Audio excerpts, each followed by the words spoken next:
एक सवाल आया है कि नाखून पॉलिश से वुज़ू का क्या हुक्म है। देखिए, ये मुसीबत आजकल के ज़माने में बहुत ज़्यादा फैल चुकी है। तकरीबन औरतें जो है ना, 90% औरतें इस अमल के अंदर मुब्तला हैं कि नाखून पॉलिश लगाती हैं। वुज़ू का क्या हुक्म है, उससे पहले ये समझ लेना चाहिए कि नाखून पॉलिश लगाने का क्या हुक्म है। ये लगाना जायज़ है या जायज़ नहीं है। तो इसके लिए मसला ये है कि अगर नाखून पॉलिश के अज्जा नापाक हैं फिर तो इसका लगाना जायज़ नहीं है, और अगर इसके अज्जा पाक हैं तो लगाना तो जायज़ है। अलबत्ता फिर इसकी 3 सूरतें हैं। कुछ नाखून पॉलिश ऐसी होती है कि जिसकी तह जम जाती है।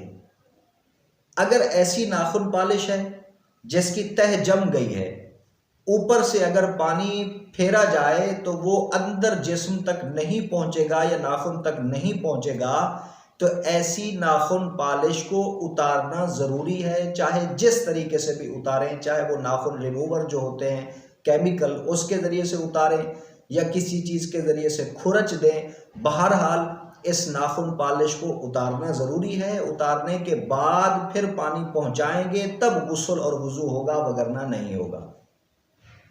और अगर ऐसी नाखून पॉलिश है कि जिसकी तह नहीं जमती, अलबत्ता सिर्फ रंग चढ़ जाता है नाखून पे, जिस तरह के अर्के गुलाब वगैरह हैं या मेहंदी है,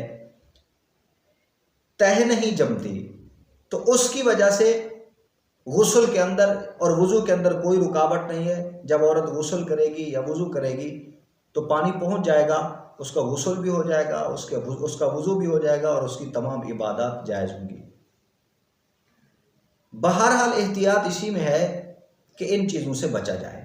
इसके अलावा दूसरे अर्कियात हैं या मेहंदी वगैरह है, अगर नाखून को सुर्ख करना भी है, रंगीन करना भी है, तो उनसे कर लिया जाए। ऐसा काम कि जिसमें मुशक्क़त भी हो। फिर इन्हीं चीज़ों की वजह से, मिसाल के तौर पर औरतें शादी में जा रही हैं, अब लामहला शादी का फंक्शन है, उसमें 2-3 नमाजें आ जाती हैं।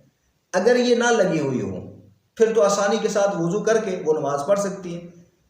और जब ये चीज़ें लगी हुई होती है नाखून पॉलिश वगैरह, तो इस मुशक्क़त से बचने के लिए, इस हर्ज से अपने आप को बचाने के लिए, और दूसरी बात यह भी है कि जिस फंक्शन के लिए उसने ये मेकअप किया था, अगर वो पहले ही इसको रिमूव कर देती हैं, ख़त्म कर देती हैं, तो जहन में और माइंड में एक बात आती है कि जिसके लिए मैंने किया था वो तो प्रोग्राम मुकम्मल हुआ ही नहीं है। तो इन चीज़ों को सामने रख के वो वुज़ू ही नहीं करती, या बिलफर्द अगर वुज़ू करें भी सही तो वुज़ू होगा नहीं, लिहाजा उनकी इबादत और नमाजें रह जाती हैं। लिहाजा एहतियात बहर सूरत इसी में है कि ऐसी नाखून पॉलिश जिसकी तह जम जाती है, या ऐसी नाखून पॉलिश के जिसके अंदर नापाक चीज़ें हैं, इनसे बचा जाए, इन्हें ना लगाया जाए। इसके अलावा मेकअप हैं बहुत से, हुदूद शरिया के अंदर रह के औरतों के लिए इजाज़त है, वो कर सकती है।